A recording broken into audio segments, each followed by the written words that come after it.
Oke, gue mau ceritain tentang pengalaman dari Porseni Patria kemarin. Porseni Patria 6 tahun 2025 yang diselenggarakan bulan Juni tanggal 24 sampai tanggal 25 sampai 29. Jadi gue dari Bandung naik kereta Pasundan apa Kauripan itu. Harganya 80.000, jadi udah tau lah ya. Si keretanya tegak, ya bikin badan capek, depan-depanan sama orang asing selama 8 jam. Dan singkat cerita 8 jam gue pakai dengan mencoba tidur setidaknya. Lumayan lah dapat sekitar 4 jam 5 jam kalau dihitung-hitung bangun dan tidur yang itu. Dan nyampai di stasiun itu kita nunggu beberapa 20 menit untuk ngecek si roti boy. Kita ada promo roti boy, beli 5 harganya berapa. Terus nunggu cewek-cewek juga pada di toilet. Dan ketika keluar kita lihat kami melihat ada 3 orang. 2 adalah panitia, sedangkan 1 lagi adalah peserta dari Lampung, tapi dia kuliah di Jakarta dan turun di kereta sekitar 20 menit setelah kereta Pasundan. Jadi kita ada di situ bareng-bareng, kita kenalan, kita akrab akhirnya, dan ternyata dia berlomba di nomor yang sama dengan gue, yaitu public speaking. Singkat cerita, kita semua bergerak ke hotel di jam 6, jam 7, sedangkan hotel itu baru bisa check-in di jam 2. Jadi apa yang kita lakukan? Tidak ada yang kita lakukan. Duduk di situ, ngobrol-ngobrol sama panitia yang ada, ngobrol, terus makan mie ayam, nunggu lagi, ngobrol-ngobrol lagi. Yang lain ada yang jalan-jalan dulu, tapi karena gue udah pernah jalan-jalan di awal tahun ini, jalan-jalan ke Jogja, jadi gue rasa udah cukup gue jalan-jalan di Jogja. Terus apa lagi? Terus waktu mau check in itu ternyata orang-orang udah rame banget di hotel. Jadi hotelnya tuh disewa, satu hotel penuh sama Porseni, sama panitia Porseni Patria ini. Dan ada kontingen dari itu Kaltim dan Bali yang kurang lebih datangnya barengan, bareng gue juga, bareng Jawa Barat. Mereka datang terus ngantri untuk daftar ulang, karena daftar ulangnya sekarang udah pakai kartu tanda anggota, dan itu ada barcode-nya, jadi kita bisa scan barcode-nya, jadi absennya cepat. Masalahnya adalah kartunya yang harus dibagikan dulu kan. Dan singkat cerita, nggak singkat sih, itu kita ngantri dengan penuh perjuangan sekitar 2 jam gitu, sambil ada kesalahan di bagian ruangannya karena pendataannya agak acak. Tapi akhirnya sudah selesai pendataan semua, masuk ke kamar, taruh barang, itu udah sore. Kita itu waktu bebas sebenarnya di tanggal 24 itu. Terus makan di warteg itu siang. Sorenya ngapain ya? Check in hotel, taruh barang, udah kayak gitu doang. Nungguin besok. Ngapain ya? Sampai malam. Iya, sampai malam nggak ada apa-apa gitu. Ya udah. Jadi malam itu tidur nyenyak, dan bangun-bangun kita pakai baju-baju dari kontingen. Kemudian berangkatlah ke kita nginep di Swiss Bell Express. Terus setelahnya kita pergi ke GOR untuk melakukan opening ceremony. Opening ceremony ini dihadiri oleh ada 24 daerah di Indonesia. Ada dari Sumatera Utara sampai ke Papua, ada 24. dan dihadiri oleh beberapa orang penting-penting juga seperti perwakilan gubernur, perwakilan dari Sangat Terawan Indonesia, perwakilan dari Bangga Budi Mandani dan lain sebagainya. Ada perwakilan dari tentara juga, gue lupa. Jadi kita dikenalkan di situ. Jadi ada satu orang yang membawa papan nama kontingennya, misalnya Jawa Barat itu bawa. Terus di belakangnya ada 2 orang, cewek cowok biasanya, tapi ada yang cowok-cowok, ada yang cewek-cewek juga. Itu yang pakai baju adat, mereka maju. Terus di belakangnya baru peserta-peserta dan ofisial atau yang nemenin si pesertanya. Masuk satu-satu, dipanggilin satu-satu. Di situ gue lihat ada panggung yang cukup keren. Di sana sudah ada maskot-maskotnya juga, ada 2 maskot. Kita jalan masuk ke dalam, terus diparkirin rapi, jadi berjejer gitu di lapangan.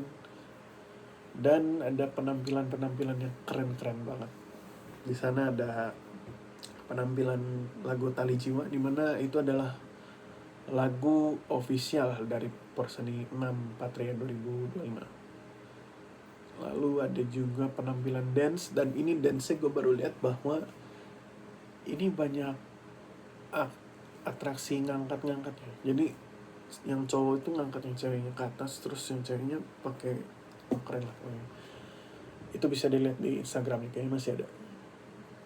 Udah itu ada sambutan-sambutan juga, ada pembawaan piala juga, piala Sangga Pamuka yang didesain oleh Bante Sri Panyawaro Mahatera.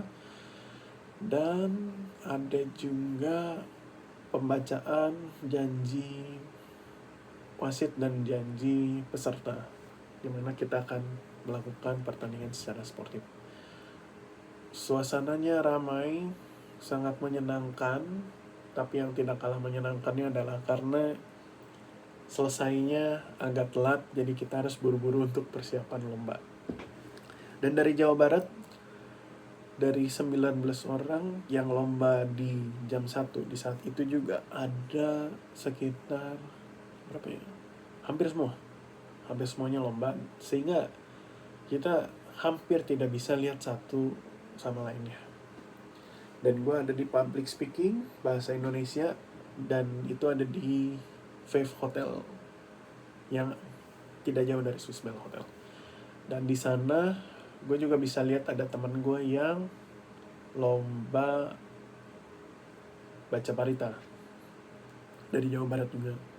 Di situ dia dapat giliran terakhir, jadi sekitar jam 5:30 baru bisa nampil, sedangkan gua tampil di jam 2 lebih sedikit. Dan untuk lombanya sendiri gue udah bikin videonya ya, tapi itu reviewnya doang sih. Jadi secara keseluruhan lombanya dihadiri oleh 14 peserta lomba public speaking bahasa Indonesia. Di sana ada juri-juri terkemuka, semuanya adalah doktor. Salah satunya adalah komunikator nomor 1 di Asia. Kalian bisa cari sendiri itu siapa, sangat terkenal. Dan 2 lagi itu memang dari Patria, dia sebagai pembina kurang lebih kalau bahasanya. Setelah lomba kita dapat ilmu, kita dapat materi juga kita dapat coaching lah istilahnya ya, coaching dari si komunikator nomor 1 ini. Dan selesai gue yakin gue bakal kalah di titik itu. Sedangkan si temen gue yang dari Lampung ini, dia juga merasakan, dia tidak yakin, bukan tidak yakin ya, menang adalah bonus kata dia. Jadi dia merasa biasa aja setelah itu, tapi gue benar-benar merasa kalah. Kenapanya? Lihat di video satunya, itu gue ada review lengkap. Jadi sampai sore itu kerjaan gue nungguin temen gue yang public speaking bahasa Indonesia, itu gue public speaking. Yang lomba baca berita gue nungguin sampai malam. Akhirnya makan, tidur. Ngapain lagi gue malam? Udah sih, gak ada apa-apa lagi. Main Elden Ring paling. Ya, skip. Besoknya 27. Oh, ya, gue masih inget. Tanggal 26 malam itu setelah lomba itu temen gue yang di situ juga akhirnya ikutan motivasi, seminar motivasi, dan salah satu tamunya adalah pembicaranya adalah Nago Tejena. Kalian bisa lihat di Instagram kayaknya, Instagram, TikTok, YouTube. Udah masuk podcast Raditya Dika, udah tahu, udah terkenal lah ya dia. Dan ternyata dia adalah salah satu pembina Patria juga. Dan ya gue baru tahu di situ sih sebenarnya. Walaupun gue udah pernah nonton si podcastnya, cuma ya sekilas doang gitu loh. Jadi sekilas aja ya, Nago Tejena ini adalah seorang content creator dan seorang psikolog. Utamanya adalah psikolog. Dia masih melakukan apa sih namanya, praktek psikolog, menangani pasien-pasien yang merasa dirinya down karena terutama di quarter life crisis, karena dia punya buku yang namanya Mencari Aku Yang Dulu atau apa ya, cari aja lah, udah terkenal, 10.000 kopi. Gue juga pengen beli sih. Nah, di seminar motivasi itu menceritakan tentang bahwa pada dasarnya untuk menjadi seorang pemenang itu butuh beberapa hal. Kok gue lupa ya, gue catat sih. Pokoknya intinya itu adalah harus terobsesi terhadap suatu hal. Misalnya Mr. Beast yang terobsesi dengan YouTube, jadi tidak mungkin dia bisa menyatakan tidak mungkin ada video yang lebih sukses dari video Mr. Beast, karena dia sudah menekun setiap hari, setiap dia dari pagi sampai malam, bangun sampai tidur lagi, yang dia pikirkan cuma satu hal itu, yaitu YouTube. Kemudian yang kedua apa ya? Yang kedua itu disiplin atau apa ya? Yang ketiga pokoknya adalah risk lover. Dimana kenapa 85% orang terkaya di dunia adalah laki-laki? Karena laki-laki cenderung lebih risk taker. Intinya seperti itu. Yang keempat adalah, gue lupa juga. Kenapa sih gue lupa? Ya udah. Itu kayaknya ada di bukunya dia, jadi dibaca aja. Kayaknya gue pengen beli juga. Lihat nanti lah. Itu seminar 26 malam setelah gue lomba public speaking yang dapat materi juga. Di situ gue benar-benar termotivasi sih. Tapi di situ doang. Pas gue pulang gue udah ngapain juga gue ikutan public speaking. Tapi gue bikin video buat latihan public speaking lagi. Nih, emang. Oke, lanjut. Tanggal 27 itu nggak ada jadwal apa-apa sih. Jadi gue tidur sampai, ada nggak ya? Ya, nggak ada jadwal kecuali ada stand up comedy. Yang sayangnya gue nggak bisa ikut lomba stand up comedy, padahal jamnya nggak bentrok sama sekali. Dia lombanya itu ada 6 orang.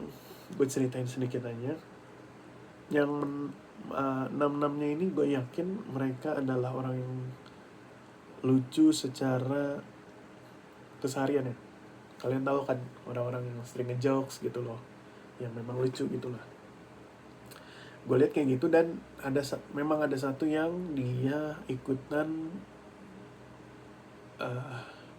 stand up Jogja, ikutan komunitas. Walaupun nggak menang, tapi lumayan kelihatan lah dia ikut komunitas. Jadi untuk materi-materinya gue bisa bahas sedikit-sedikit sih. Jadi si kontestan pertama itu perempuan, dia bahas tentang kisah cintanya yang akhirnya dapat juara 3. Terus yang kedua itu intinya kita bahas 3 aja ya. Juara 3 yang tadi kontestan pertama. Juara 2 itu dia bicara tentang sekolahnya yang semester 14. Terus nomor 1 itu dia menang karena memang dia centil, cewek agak berisi, bukan agak berisi lagi ya, itu lumayan berisi sih. Dan dia centil ke dewan juri, jadi itu paling pecah lah istilahnya, sedangkan yang lain kurang. Terus ada 2 bintang tamu juga yang mereka bilang nggak boleh direkam, tapi apakah boleh gue sampaikan di video ya? Ya enggak lah, tapi boleh disampaikan namanya. Yang satu Burhanuddin, yang satu Bang Yos. Gue bisa bilang Burhanuddin itu dia bikin materi khusus buat Porseni Patria, jadi lumayan dekat materinya dengan kita, jadi ketawanya lebih banget, pecah banget. Sedangkan Bang Yos ini dia kelihatan lagi nyobain beat untuk dia tampil di tempat lain, jadi kurang pecah menurut gue. Terus stand up comedy karena ya sebenarnya gue pengen ikutan, cuma ya utamakan yang bisa ada perolehan medalinya ya, tapi bisa dihitung, bukan eksibisi kayak stand up comedy. Tapi ya gue merasa terhibur sih, nggak menyesal juga. Gue lebih menyesal kalah karena kurang persiapan sih daripada menyesal karena nggak ikut stand up comedy. Mungkin karena menyesalnya lebih lama daripada yang sekarang masih menyesal gitu. Gak tahu nih gimana caranya hilang remes. Udah lanjut adalah gue nonton pertandingan catur.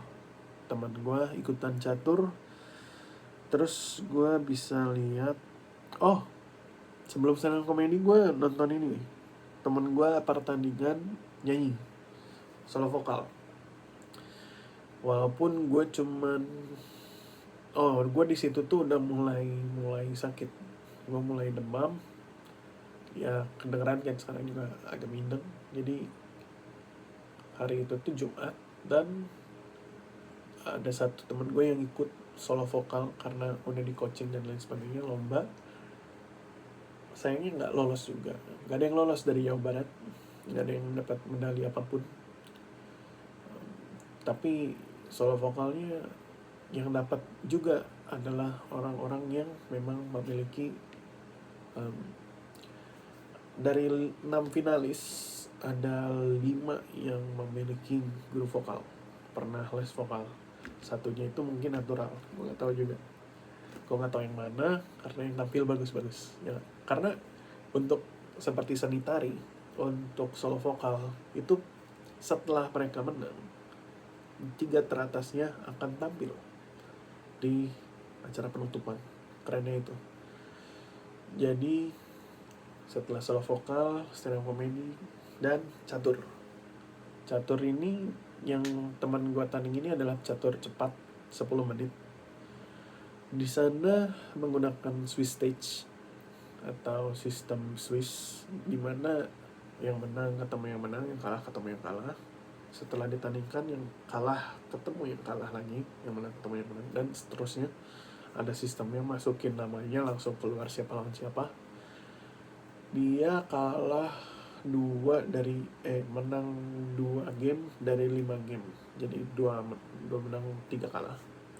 Di sana kalau dilihat ada satu orang, dia perwakilan dari Bali yang memang nggak pernah ikut lomba, nggak pernah apa, tapi dia coach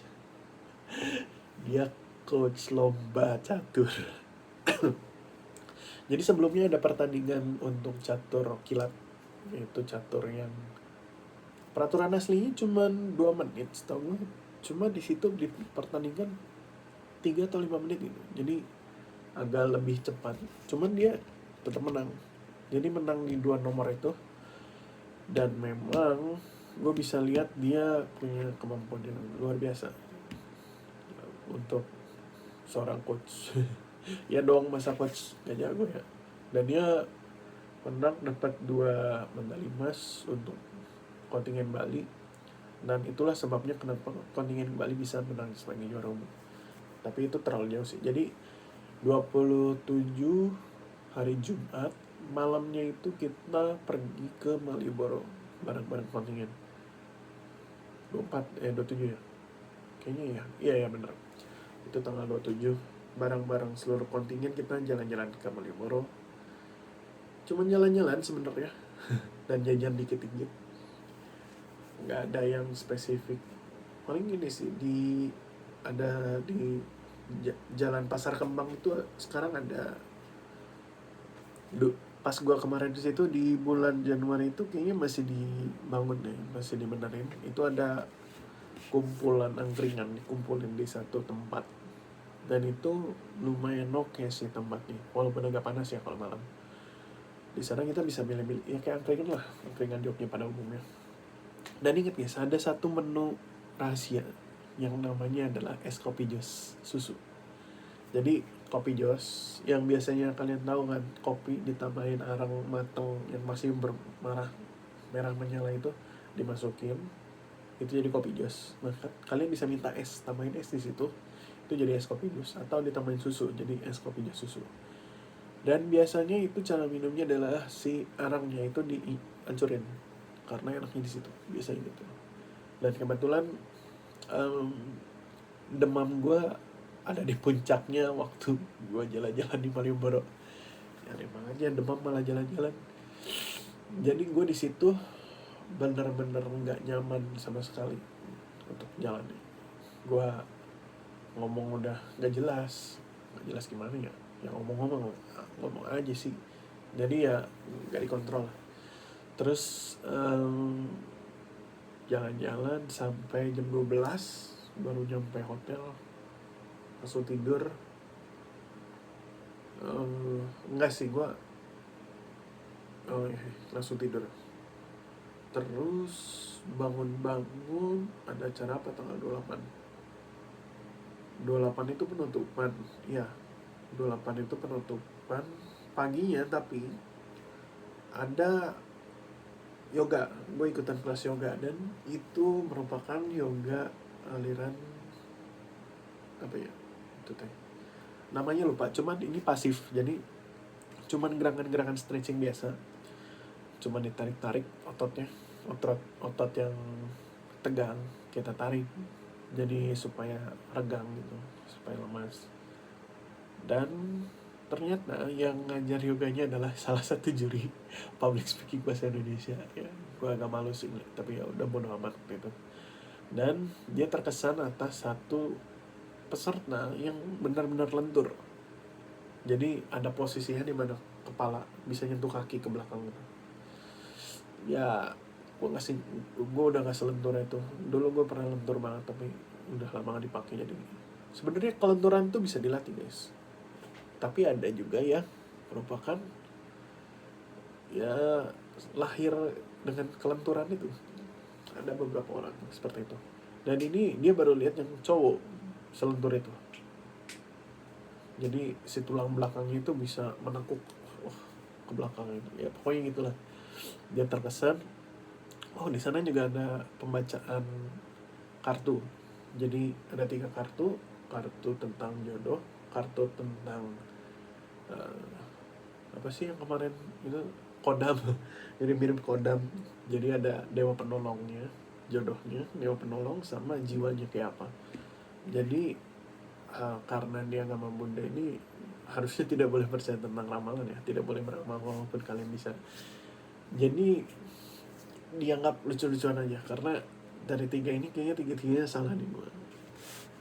Udah gitu setelah itu sebenarnya ada satu workshop mini gitu habis makan siang.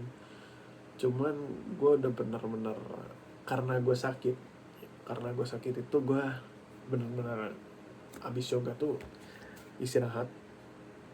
Padahal gue pengen nonton public speaking bahasa Inggris, cuman katanya gak bisa masuk.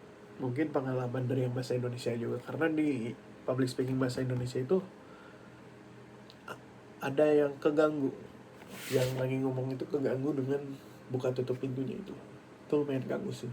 Tapi karena gue waktu itu dengan materi yang kayak gitu, jadi gue nggak tahu itu siapa yang tampil gitu waktu gue tampil. Lanjut. Ya, gue masih sakit. Setelah tadi harusnya ada mini workshop tentang kredibilitas. Tapi gue nggak ikut di situ karena gue udah benar-benar pusing. Hari sebelumnya gue demam, di situ gue masih sakit, jadi gue istirahat sampai hampir penutupan. Acara penutupan itu kita di mirip-mirip pembukaan, cuma bedanya adalah penutupan ini ada prasmanan.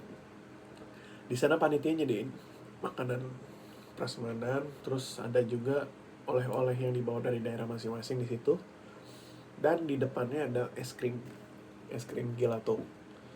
Dan highlightnya adalah yang Jawa Barat ini, anak-anak Cirebon ini, mereka dengan semangat antusiasnya itu membagikan semua makanan gratisan kepada pengunjung, kepada para peserta. Itu lucu banget sih. Itu kalian bisa lihat di Instagramnya, itu masuk highlight juga harusnya. Terus jam 6 kita pada masuk ke dalam, nonton juara 3, juara 2, juara 1 dari dance. Terus ada juga dari vokal. Dan akhirnya mereka bikin grup gitu. Tiga juaranya ditambah satu yang memang dia ikutan lomba vokal, cuman dia ini yang main violin di lagu Tali Jiwa, tapi dia juga bagus nyanyinya. Enggak, cuman gue yang itu, karena satu lagi juga vokalisnya Tali Jiwa. Terus di sana juga ada penampilan gitu, dan highlight utamanya adalah ceramah wejangan sedikit dari Bante Sri Panyalar Mahathir. Itu tentang menghindari pinjol, judol, dan narkoba. Intinya seperti itu. Itu bisa dilihat di Instagramnya lengkapnya. Dan ada penyerahan hadiah. Dan di momen itu gue lihat, gue ikutan deg-degan karena pada waktu itu gue masih ada ada harapan sedikit bahwa gue bisa menang. Sedikit banget harapan. Padahal gue selalu mengulang-ulang bahwa kami datang untuk hadir. Intinya seperti itu. Jadi mau menang mau kalah, kalian tetap bisa berinteraksi dengan teman-teman satu Indonesia. Intinya seperti itu. Cuman dari hati kecil gue pengen banget merasakan gue dapat medali. Kayak apa sih rasanya gitu dapat medali. Teman gue yang dapatnya adalah orang Lampung itu yang dapat akhirnya. Ya gue masih ngiri sebenarnya sampai sekarang kenapa dia yang dapat. Padahal secara performance dia tidak sepede gue waktu di depan. Walaupun karena gue terlampau pede, gue jadinya terlalu hilang kontrol terhadap apa yang harusnya gue katakan. Sepenuhnya salah gue karena materinya juga kurang mateng. Gue bikin cuma beberapa hari sebelumnya. Itu yang fatal banget. Jadi gue bicaranya bener-bener informal sama sekali, nggak ada formalnya itu sampai dikatain sampai jurinya. Tapi ya udahlah, itu gue bahas lengkap di review gue di video sebelumnya. Dan apa yang gue pengen bicara lagi, setelah penutupan itu ada seru-seruan bareng. Dan highlightnya adalah di yang teman-teman dari Cirebon itu, dia ngambil kursi terus naik ke bahu temennya gitu. Jadi itu pialanya orang Jabar, kursi. Apalagi ya, penutupan udah sih. Habis penutupan kita diajak main biliar sama teman-teman Jawa Barat lainnya. Di sana itu sesi biliar yang benar-benar bikin gue capek main biliar sebenarnya. Kalau ngerti ya. Jadi gue sampai merasa ngapain juga main biliar ya, capek. Karena mungkin pada saat itu gue bener-bener udah capek banget, tidur kurang, gue lagi sakit juga. Terus ya pulang paginya tanggal berapa ya, 29 pagi tanggal 29 itu seharusnya gue ikutan city tour, jadi keliling kota Jogja ke museum dan harus rapi karena mereka akan karena city tournya tuh masuk ke dalam museum yang dimana ada pertunjukan resmi dari keraton, jadi kalian harus pakai baju rapi. Tapi gue nggak ikut itu. Gue memutuskan untuk mengunjungi teman gue yang lagi pelatihan Pabaja sama Nera di Mendut, Candi Mendut, di Wihara Mendut. Di sana gue bareng sama satu teman gue dari orang Jogja yang hampir jadi panitia, tapi sayangnya dia harus jaga wiharanya. Ya udah, jadi pakai motor dia berangkat ke Magelang, Kabupaten Magelang setidaknya, ke Mendut, ke Candi Mendut dan Wihara Mendut karena sebelahan. Di sana naik motor 1 jam kurang lebih perjalanan, sampai di sana sekitar jam 10-an. Jadi pesertanya masih kelas, dan melihat ada beberapa anak sekolah minggu yang berasal dari wihara yang ada di Jogja. Lucu juga ya ketemunya di situ, ketemu romonya juga. Mereka lagi siap-siap untuk pindah patah, dan juga ada Bante yang dari Nepal yang katanya berkunjung di situ karena mendengar bahwa di Indonesia agama Buddha sudah punah. Padahal lagi porseni ya. Pasti lucu kalau lihat kok ada 600 pemuda dikumpulin di satu ruangan yang katanya nggak ada nih. Tapi akhirnya kebenet ya. Dan uniknya Bante ini dia langsung ada di paling depan dalam pindah patah. Dan tentu saja dia tidak bawa bol. Jadi bolnya pun disediakan dari wihara. Lucu sekali melihatnya. Selesai pindah patah, terus gue bisa lihat teman gue yang ikutan pindah patah juga lagi latihan. Sampai video ini dibuat dia masih latihan di sana. Belum bisa akses HP. Ya, dan dia akan di sana sampai Asada. Asada itu akan ada pembacaan parita Asada di Borobudur. Jadi jarak Mendut ke Borobudur itu sekitar 4 km. Dan di sana mereka akan membacakan parita chanting internasional, tipe tengah chanting seperti itu. Di sana setelah pindah patna jam 12 gue sama dia makan, hampir pulang, tapi gue memutuskan untuk masuk ke dalam lagi karena pengen lihat-lihat untuk terakhir kalinya. Mungkin itu terakhir kali gue ke Mendut, jangan sampai. Mungkin gue akhir minggu ini ke Mendut lagi, nggak tau lah, lihat nanti. Kalau gue udah sehat, udah enak, ini hidung masih mampet, bakal kesana mungkin. Karena butuh perwakilan juga dari partai ya. Terus akhirnya masuk, ketemu teman gue yang benar Manera sama Nera.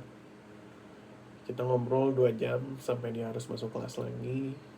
Setelah itu pulang. Sebelum pulang gue ditelepon sama teman gue, diajak main biliar lagi. Dan di situ ya udahlah, sambil nunggu kereta juga, kereta malam gitu kan. Jadi ya gue ikut aja main biliar. Pulang main biliar, teman gue yang naik motor juga ikut karena memang kenal sama teman gue. Terus sampai jam 5 beres main biliar, tunggu lagi di hotel untuk dijemput ke kereta. Tapi gue pengen nge-highlight satu di permainan biliar yang terakhir ini. Gue mendapat bahwa gue lebih enak main biliar pakai tangan kiri. Aneh.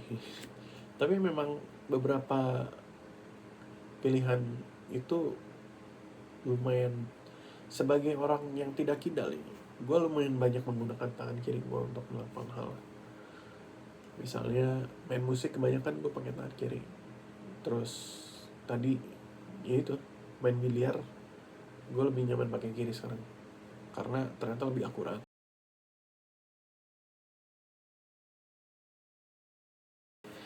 Baru saja saya menghapus beberapa video dan kita lanjut. Tadi sampai di kereta yang lumayan enak. Terus di sana gue nonton Squid Game karena memang gue baca reviewnya pada bilang jelek dan gue pengen lihat sejelek apa, dan ternyata beneran jelek. Di sana nonton terketiduran, ya sudah matiin tontonannya, tidur sampai sekitar jam 2 jam 3 gitu. Gue lihat keluar kereta berjalan dengan sangat lambat. Setelah akhirnya gue buka lagi itu si Netflixnya, gue buka lagi, gue nonton lagi sampai dikabarin sama masinisnya bahwa keretanya rodanya mengalami selip karena treknya hujan dan menanjak dan berbelok. Itu benar-benar sulit buat kereta. Akhirnya di situ berjalan dengan sangat lambat dan ada delay sebanyak 55 menit tanpa kompensasi, tentu saja Indonesia.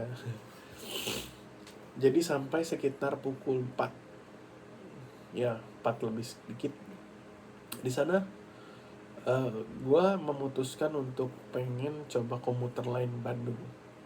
Dan caranya gue lihat di aplikasi cuma 5.000 berangkatnya, 5.19. Oke lah, masih 1 jam lebih, gue bisa nonton 1 episode lagi. Gue tonton, udah jam 5 masih ada dikit, gue nonton lagi. Udah 5.10 gue nanya ke salah satu pegawai, kalau komuter lain naik di mana? Karena pas gue masuk pakai face detector nggak ketahuan. Jadi kayaknya ada yang salah kan. Gue nanya, mas kalau masuk ke komuter lain lewat mana? Oh, lewat si stasiun satu lagi. Oh, dari sini bisa lewat mana ya? Oh, nggak bisa mas, keluar dulu, keluar jalan, belok kiri kanan, baru belok kanan lagi. Dengan gue langsung, hah? Salah stasiun. Gue harusnya udah lari dari tadi. Akhirnya gue jalan cepat, gue nggak lari di situ karena gue tahu jalanan licin dan gue pakai sendal yang licin, jadi gue nggak mungkin lari. Jadi gue dengan jalan cepat sampai akhirnya gue menemukan si jembatan. Kalau kalian tahu di stasiun Bandung itu untuk dari stasiun utara ke stasiun selatan ya, kalian harus naik jembatan. Antara jembatan yang ada di depan Maskal atau satu jembatan yang sangat-sangat aneh. Tepatnya ada di ujung Jalan Otista, dan di sana gue harus cepet-cepet nih kan. Dan pas gue naik ke atas tangganya itu semuanya adalah besi yang sudah berkarat dan hampir lepas dari tulangannya. Jadi cukup menantang naik dengan kecepatan tinggi di situ. Jadi gue pelan-pelan di situ sambil was-was, ini udah jam berapa? Wah, udah 5.19, gue pasti ketinggalan kereta gitu kan. Ya udah, gue jalan pelan-pelan. Pas udah turun, gue pas di atas itu hampir kepleset, tapi akhirnya nggak kepleset. Gue turun dengan pelan-pelan, dengan hati-hati, dengan pegangan yang sudah karatan. Gue nggak mau kena tetanus kan, ya gimana? Ya udah pelan-pelan naik turun tangganya. Akhirnya pas udah turun gue langsung jalan cepat lagi karena gue nggak mau lari, takutnya tergelincir atau apa. Sampai ketemu mas-masnya, langsung, mas, kereta ini, oh itu kereta, well, itu gue langsung lari itu karena keretanya udah mau pergi.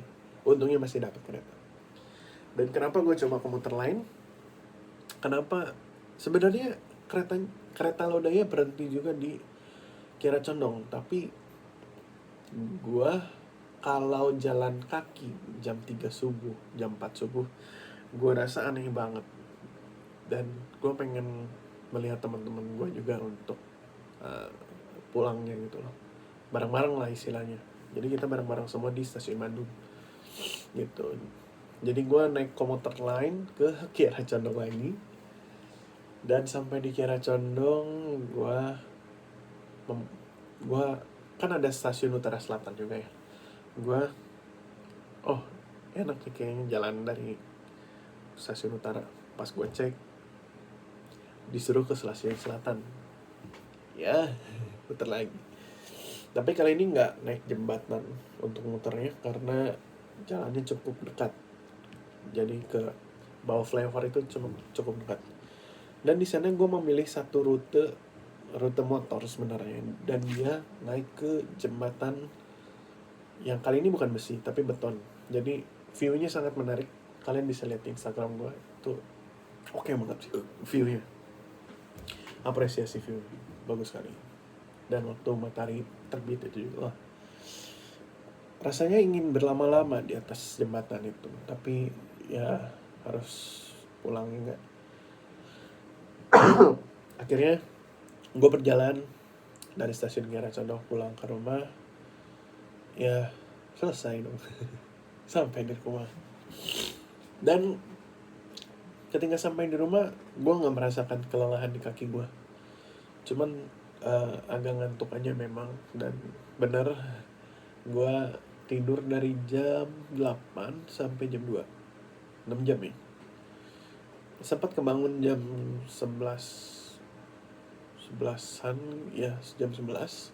Tapi gue tidur lagi karena mungkin ya akumulasi begadang berapa hari tuh.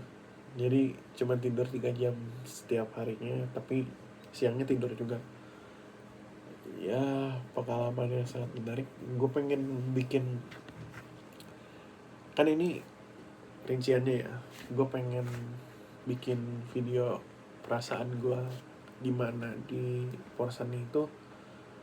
Formatnya bakal reels, masukin Instagram gue. Gue pengen aktifin Instagram gue sih, daripada cuma dipakai masukin gambar, masukin meme.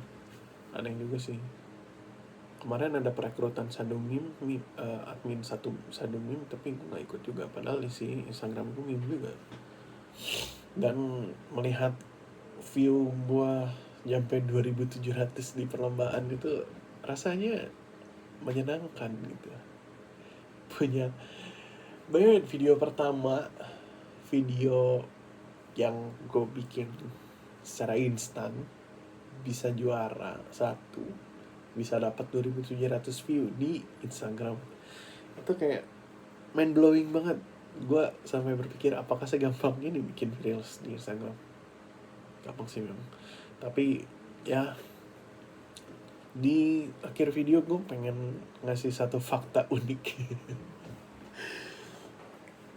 Berhubungan dengan yang post di Instagram gue, yang reels untuk lomba public speak Dhamma Desana Gokil itu, gue berhasil mengalahkan anak dari juri yang ngatain gue informal.